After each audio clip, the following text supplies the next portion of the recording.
We all learn the hard way. We all make mistakes when it comes to the development world. It's just a matter of realizing and understanding, where have you gone wrong and, readjusting the pathway, right? From your perspective, Verbi was achieved by, you learned a lot from the...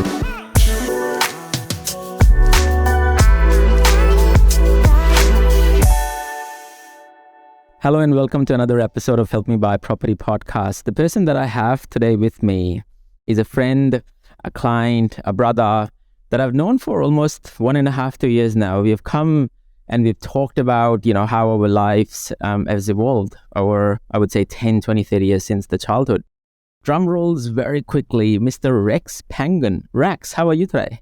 Good, thanks, Mark. And Moxin, thank you for the introduction, man. Really appreciate that. And thank you for inviting me here to let me share my experience, my journey, and the mistakes I've made, and also my achievements. So thank you. Appreciate it. Definitely. And how's your day been? How's things? How's business? Let's start there. You run a very successful electrical company called Electrics, right? Yeah, look, the business is going great. It was a bit quiet at the start, but in the construction industry, it's normally quiet start of the year, and it slowly picks up. I know it'll get busy closer to July because a lot of commercial buildings, they have a budget every financial year and they want to use it up. So they normally leave all the upgrades and all that till us. So I'm sure we're going to be busy for the next few months, which we already are anyway. But, and look, I am always intrigued, and I personally aspire, where you were versus where you've come, being an entrepreneur versus the first time that I met you, you were still working for someone and now you have a massive team that works for you. Talk to me a bit about your background, talk to me a bit about, who you were, what you were doing, how did you transform your life from PAYG to becoming a business owner and a developer, right, per se? Talk to me a bit about that. Yeah, so everything started when I was 22 years old. That was when, I started looking at properties. I wanted to be financial free by the age of 27, and 22 years old, I already had about close to $50,000 savings. I said, look, property was the only thing I could see me get there. So I started looking at 22 years old. Yeah, for about my first property that I bought was actually 24 years old. It took me 2 years to find my first property. So reason being is because after 6 months of looking, I've come across the concept of developing properties, and that's all I focused on after 6 months looking for properties. And for about 1.5 years, I kept getting bitten by developers and people with money, because I was 22 years old. I didn't have much savings, and yeah, so I'd go to a property and I like it. It's got a big backyard, and then people would just outbid me, or yeah. So, and what attracted you to property development, knowing that you're still a PAYG income earner? What really attracted you there? I had an idea that it was going to be hard, and to me, anything that was, at that time, I thought anything that was hard to do was the most rewarding. Which I learned now that it's not always the case. It's not always the hardest thing. It's the most rewarding. But I also like the concept of when I look at something and I can see what it can be. Yeah. And then working towards, making that reality, and seeing that in reality, touching it. I think that to me that was art to me. Yeah. And it's interesting. I think a lot of people do comprehend that, right? I think there is a stereotype or stigma around, the most complex problems gets you the most money, right? Yes. But it's not true. I think sometimes, the easiest development sites makes you the most money. It's just a matter of how do you cut and slice the cake, right? It's just, that creativity that you bring out to the deal. I think, some of the most complex sites could actually sometimes make you nothing, right? So I completely agree. And I guess all throughout these years, I learned that it's not always the hardest one, and it's not always the more the better. Yes.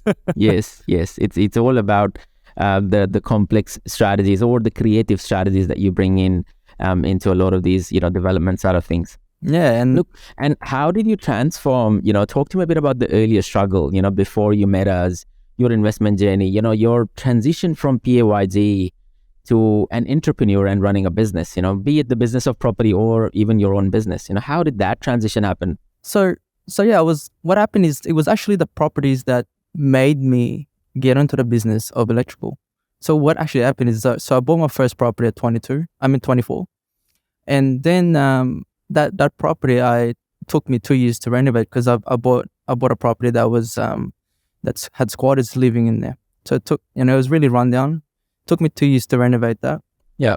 And then after that, I said, I'm gonna reward myself. So I did a bit traveling on and off around Australia. And then I bought my second property after that during COVID, and pretty much that property during COVID is when I started the time plan, or the time planning of the costings for these two properties, because I was gonna subdivide the Werribee and see if it all at the same time. Yeah. And from when I did that time plan on Microsoft Excel sheet, I came across a big, about 8 months later, I saw the financial stress I was going to be in. And I said, I was earning good money then too. And I was like, even this is not enough. I said, I need a second income. And I was like, you know what? I'm an electrician. Why not start a business? Something on the side, Yeah. So yeah, while I was working for that, for my employer, I started the business on the side. Like, I was doing all the paperwork, all the schooling, because I had to get electrical contractor's license, so I had to go to school for that. Yeah. I was doing that on my days off. While I was at work, I was doing that. I was fortunate enough to be working at a place where, if all the machines are running, we had some downtime, and I could relax, or I could choose to work on the business, and that's what I did. So, got the business up and running a few months later, and I started advertising in pages like in places like High Pages, Facebook. So I stumbled upon this Filipino community on Facebook, and I advertised myself there. And the thing is, I didn't even notice when I first started, but there's only like 3 electrical Filipino contractors in Melbourne. Wow. And they're 3 or 4, and people seem to like my work there. And then it was just from there on, I never had to advertise. It was word of mouth. So I was doing my electrical business on the side while working for an employer. And so for more than 1 year, about 1 year, I was working about, I'd say, 120 hours a week. Wow. Yeah, so I was full time on both of those places. So when I say 120 hours, I'm talking about like paperwork after work. So yeah, I would work for this employer. I used to do day shift and night shift, 12 hours. So on my day shift, I would go 7 a.m. to 7 p.m. And then when I get home, I'll do paperwork, get invoicing, quoting, and all that kind of stuff. And then on my days off, I'll actually do the physical work for my customers. Yeah. And then on night shift, I would work from 7 p.m. to 7 a.m. And then when I finish, sometimes when I would finish the my shift, I would actually get on the tools for myself and then work until lunchtime, or do paperwork until lunchtime. So yeah, I did that for 1 year, and I managed to build a good amount of clients, repetitive clients, word of mouth, consistent, very consistent. So I was booked there for 1 month. Yeah. At a time. I did that for 1 year. And then what happened then is, because it was during COVID this time, what happened then is the government released a new rule for mandatory vaccine. And, I have, look, not many people know this about me, but I have a blood condition that's prone to blood clotting.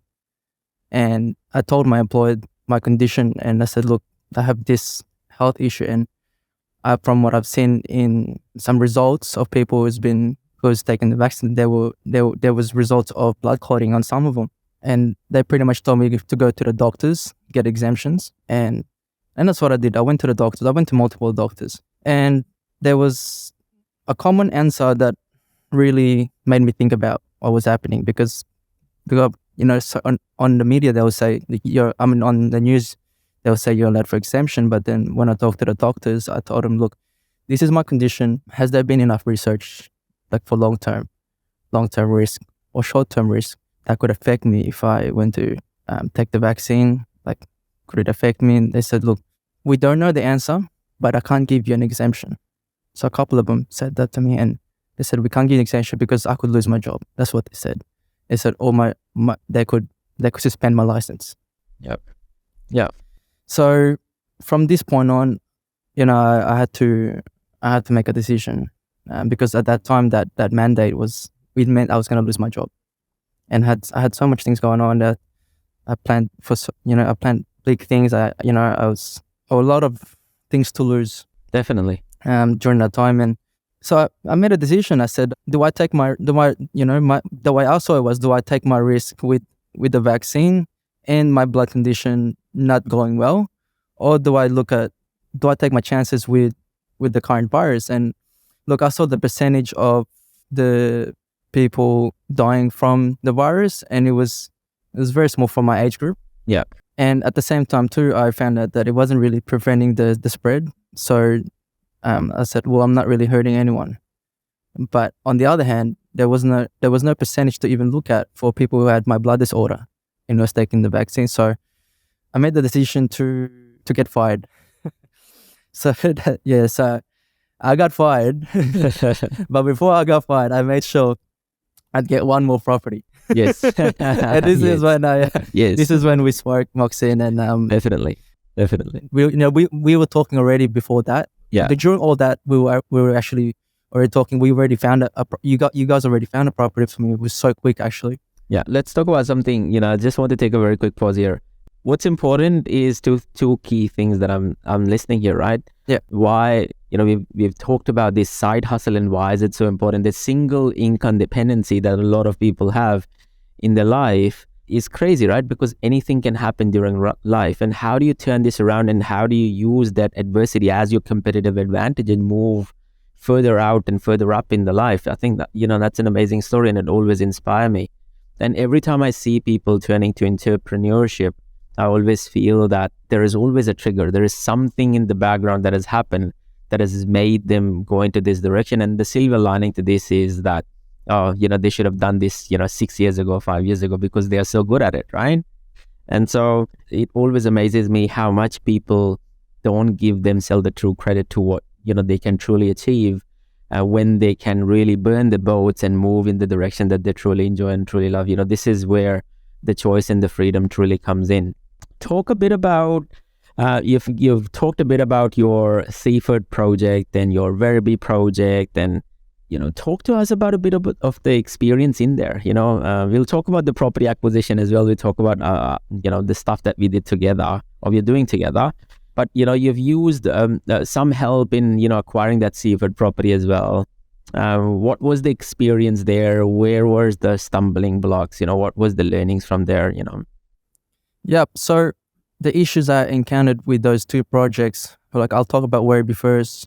Werribee, I went in there with the renovation side. I got through that with help with my friends, helping me with teaching me the trade. Whereas the development side, I had no one. Teaching me these things, and I've had to join all the Facebook groups, which that's where I found you, and I've had to do a lot of my own risk. But the best thing about taking risks while you're young is you can recover. Yes. So I took a lot of risks, and I was ambitious. That was my problem with Werribee. I saw where I was located, and I was next to the freeway. I was in front of a main road. I was close to the commercial zoning. So I thought I would try to build triple story houses. Yeah. And so I could put more, and which I said earlier, I learned that it's not always the case. The more is not always the better. Yeah. So what I learned was by planning for triple stories, you limit yourself to the buyer's percentage, the population percentage to buy triple stories. Not many people want triple stories. Also, what I learned was the construction cost of a triple story was so much more higher than a double story. Yeah. So even though I was putting more, my cost for expenses was a lot more. Yeah. Which actually was a lot less than building double story, just 4 double stories. Yeah. Because I was trying to do five triple stories there. Yeah. So these were the issue for Werribee, which is my ambitions and not enough knowledge, not enough guidance, not enough people around me in the same field. I couldn't ask. I personally did not know anyone that was into developing. Yeah. So I had to really and do my ultimately research. It comes down to numbers, right? I think we all learn the hard way. We all make mistakes when it comes to the development world. It's just a matter of realizing and understanding, Yeah. where have you gone wrong, and, readjusting the pathway, right? From your perspective, Werribee was a cheap buy. You learned a lot, from the renovation that you did on Werribee. It's a beautiful, beautiful house. We'll share some pictures for the viewers and the listeners as well to see what an amazing job a 22 or a 24-year-old has done to a house that was looking like nothing, to a house, that just came out amazing, right? So, that just in itself, a lot of equity being built up there. Yes, the plans didn't work, and yes, that site is there, but I'm sure, based on the locations, and we've had that discussion before, that place, ultimately will do well because of its own location. Yes, the plans don't work. The important thing here is the point that you make, right? That it's not always about, building more or Yes. building high or building big, right? It's all about the product market fit. It's understanding what a client wants, what a client would pay, and the fastest time to get in Yes. and get out, right? Because time is money. Yeah, and ultimately, identifying who your market is. Are you selling it to the investors? Are you selling it to the owner occupiers? Owner occupiers would be more emotional, and so you would have to think about the design in a much more holistic sense. Investors, they don't care whether you have, golden taps and gold seats, and they don't care about that. They all care about the returns. And so what is the minimalistic product that you can get out there to basically flip and sell and come out? So look, amazing learnings. And again, you go to school and you pay a fees and you learn. This is still an asset, still making you money. So, I always say, see to the positive side, and you're still making money on the other end. So, okay. So, Yeah. And what you said just now is this is why I can't, like, when I first talked to you, which is I really like got along with you, and I knew I was in the right path. The exact same things you said just now is what I used to tell my friends, or friends of people who ask me, like, why did you not just pay people to renovate that property? Why don't you just hire contractors to do it? I said, I wanted to learn. I said, how long does it take you to go to uni? I said, it takes you about 4 years. I said, that took me about 18 months to finish that. yes. I said, how much do you pay? You pay all this money, right? Yeah, like, cost me money. So, and I wanted to learn. I said, what's the difference? That's how I would put it to why when people ask me, why did you do that? You try to do that yourself. Well, a lot of friends helped me at the start, but people get sick of, helping someone after a few months. So then that's when I realized I was on my own, and I have to finish this on my own. Yes. And if I don't do anything, that it was not going to fix itself. Yes, no, definitely. And talk about the seafood. I think seafood is an interesting one, right? Easement in the middle of the property. That property goes through town planning. The council doesn't like the plans. The architect lets you down. Everything under the sun that you could really think of was happening on that property when we first met at that time, right? So yeah. So with the seafood property, that was a bit of that was probably the project that's let me down the most, because when I did the time plan of all my projects, I thought that was going to be the fastest one to finish, and I was going to use the funding to fund the other projects. So there was so much pressure on me to finish that one first. Yeah. Because at the same time too, I thought as the less risk, because I wasn't demolishing anything, unlike wherever it was, I was demolishing the existing. Yes. So this one, I was keeping the front and keeping the backyard, selling the front.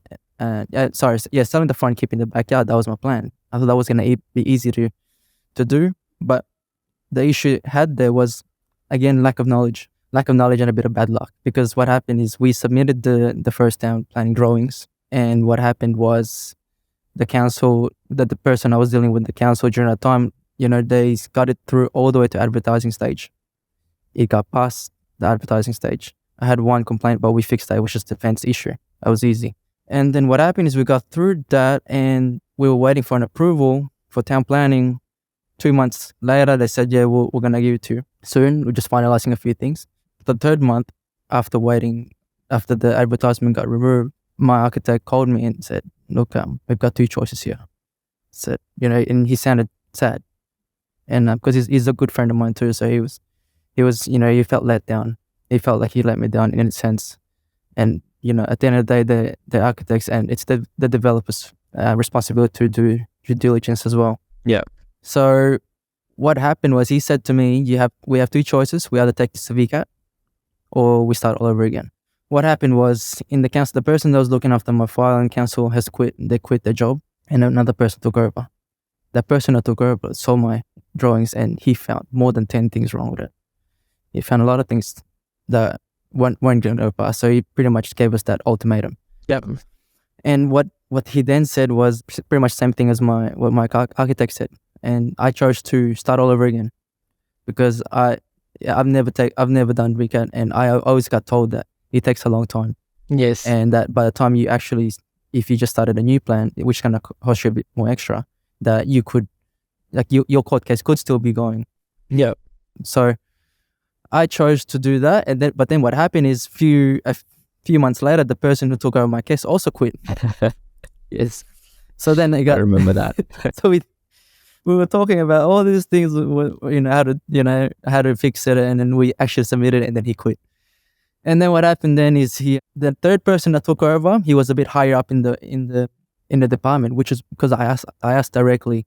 I said, "Can you put someone that's less likely to quit this time?" And I said, and to handle my case, and someone who's a little bit more knowledgeable. That was my mistake because it got given to the team leader. Yeah.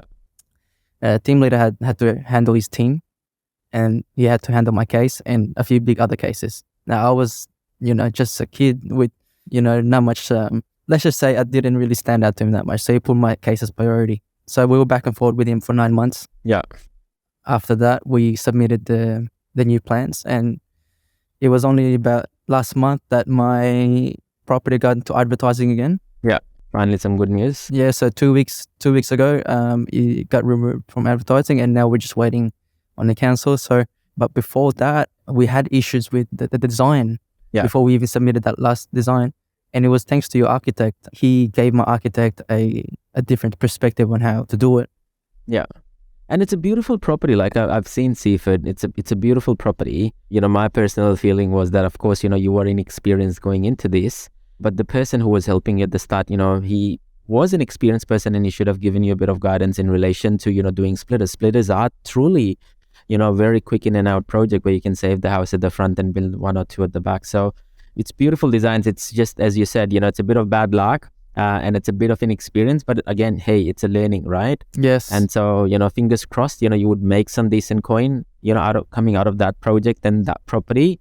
And I'm glad, look, I mean, we could provide some value into the project. We have a few projects in near your site as well, in Frankston as well. So I was, quite conscious that, it's relatively the same council. So we can definitely, share a few thoughts and, do some collaborations.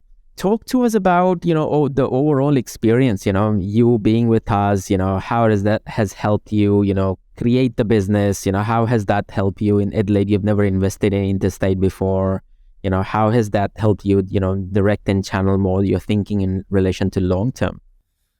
Well, yeah. So before I met you, Mox, I thought I knew what to look for. And the thing is, I was just really guessing. I think like most people, like, oh, they're building, something here. This is a good place to invest it. People look at this one portion of the criteria you look at, where you look at so many other things. Most people just look at that one thing. That's who I was.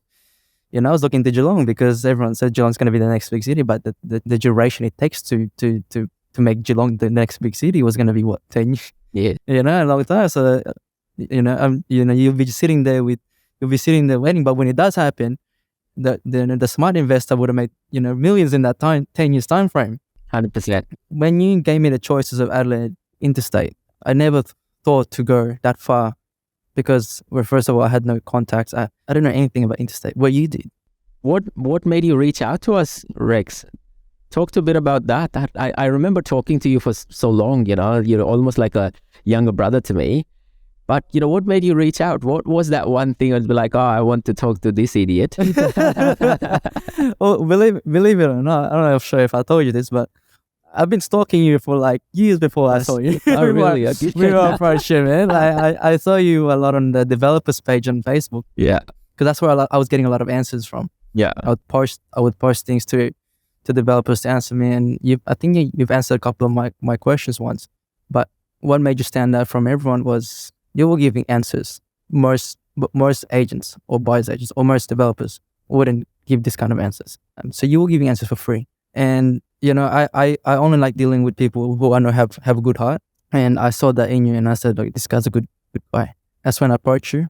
Look, at that time, I wasn't really sure if you're in the buyer's agency, to be honest. I just approached you for some advice, and then, I didn't know that. And then, but yeah, so I saw your knowledge. I saw how you were treating people who were just normal people like me. You weren't there to try to make money, and you were just there to help out. 100%. Look, I mean, I have a big belief that everyone has their own why, and you are here to provide value. People who would choose to work with you would ultimately work with you regardless. And so I'm a big believer of that. So look, I mean, again, I'm humbled, you sharing this story, but ultimately it's quite interesting that people who know us in a certain niche thinks of us as only buyers agents, and people who knows us as developers thinks of us as only developers, and people who knows us in the tax and SMSF and business structure side of things only thinks that that's what we do. And so yes, I think I must call out the marketing team that they are not doing that a good job, in making sure that people know. This was a long time ago now. Nah. So, but I had no idea you were into buyer's agency, and which is a good thing. I reached out because during that time I was looking in Geelong. Yes, yeah, and we took you to Adelaide. Then How you did took me that to property Adelaide. go? Oh, the one in Adelaide, the one you got for me, it's by far the best performing property I have. I only have 4, but out of all the properties I have, that is the best performing one. Why? Because when you asked me for what my goals were, and you asked me my circumstance, this is again why I think sets you guys different from other agents out there, is because when I approach agents before, they will look at my circumstance, but they will just ask me, like, what's your borrowing capacity? And and some of them will try to max that, or some of them, all right, this is a good project, there's a lot of profit in this, but what they don't look at is the overall picture on can Rex still acquire more properties after getting this one? And let's just say that one gets put on hold, or he never develops it. Can he just buy normal ones after? And a lot of people's borrowing capacity gets maxed out because of the properties they buy. And that's what I learned from you. You look at positive gearing properties that are have good capital growth, and I never knew they existed. I thought you could only get that from apartments, the high capital. I mean the high rental yield. I know apartments are. I thought you had to sacrifice either high rental yield or capital growth. Yeah. And where you found properties that are borrowed. And so, it really amazed me when you showed me these things that, me, I do my own research. When you showed me that, I looked, and, the properties you're looking at, I looked at the rent. I'm like, oh, wow, like there's areas like this. Yeah. And yeah, so that property at the moment is, like we bought that for $550. We're getting $500 rent on that. I bought my Werribee property for $550, a while back. I'm only getting $350 rent out of that. Yeah. So that's a good comparison, I guess. The same block, like my property in Werribee is 900 square meters. The one in Adelaide is about 850. Yeah. Oh no, sorry. 1,000 square meters. Sorry, that was actually nine. Sorry, that's 900 as well. So it's a very good comparison, actually. Those two. Yes, it's a very big property. Yeah. So yeah.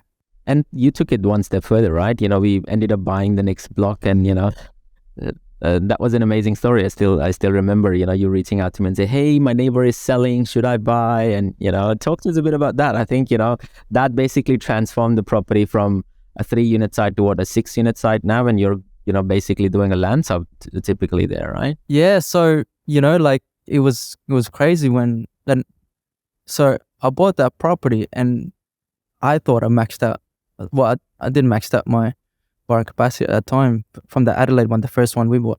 But then luckily I have a really good broker and, Rob. And what happened is my next door neighbor put up the property in sale. I was looking at it and I was like, I better talk to Moxin first. I told him, Moxin, what do you reckon? And, I said, but before I even spoke to you, I spoke to Rob already. I said, Rob, can we do this? If I was to talk to Moxin for his advice, and Rob said, we can do it. We'll find a way. And so that's when I spoke to you. And you're very honest with me. You said, Rex, the interest rates are going to go high. You said that to me. You said, but you don't look at, like, you're buying this you're not getting a discount from buying this, but You're buying it for the options you can do with it. So having it side by side gives you option to take some land from this place and give it to the next door neighbor to be able to subdivide it to what you want, which is what we're doing now. We took some land from that new property, mixed it with the first one we bought, and we were able to subdivide it into 4. So you gave me the facts, and it was up to me to take action.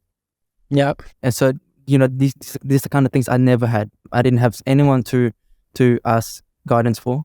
And it's a good project, right? You're still, looking at 250 to 300,000 quite easily, if you do it well, if you do it in the good market, you're still saving the house, you're still creating more cash flow. I think you've changed the granny flat and creating that into a much more cash flow positive side as well. So you have done really well in being creative on the side as well. You've taken it to the next level. So yeah, so that was good in that sense where like the second property had an option for it was a bungalow there, and when I first saw it, I said, we could turn this to a single bedroom granny flat. Yeah, so in that sense too, like I can choose to sell the first property we bought with the plans of permanent and pay off the next door neighbor, and then they'll be producing around $800 a week income with the granny flat and the existing house there. So there's a lot of options, and that's what I like. Definitely. With the developing side, you have so many options to do. And I mean, there were developers drooling and fighting over that piece of land, isn't it? And you had the perfect advantage because you own the next door property, and so you could always be better against these, developers, right? Because while the land was selling at 1,000, 1,200 per square meter in these areas in Adelaide, it's only like, I think 15, 20 kilometers from the radius. Yes. I think that the school is the best school, the zone is the best zone, and, people really fight because there is not a lot of land available in the area. So, touch wood, I do strongly believe that you would do seriously well in some of those pockets. So, yeah. And like, just to give people a bit of perspective, like on how good that first property you got for me in Adelaide was, we bought that for $550. The next door neighbor put up a similar land size, and the house similar house size as well. We bought the second one for $740. Yes. Yeah. So in that time frame, and the land size is like 100 square meters difference. $550 next door neighbor, $740 the next year. That's $200,000 difference. Yes. Yes. But I mean, I think it made sense for us to pay that premium because we could combine the two together and make it a much bigger site, right? I think so while there were other developers still ready to pay that money, even making, that deal work because it was a corner lot, you could do 4 there. Combining the 2 lots together just opens the world of opportunities, right? I think, when we spoke to the architect, we spoke to the land surveyor, I was just so surprised as to how creative you were working.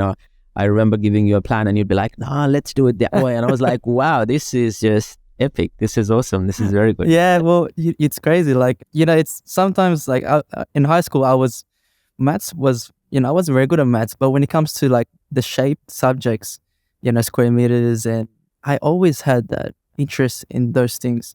I guess that's the reason why I like developing the developing side of chopping squares. Definitely.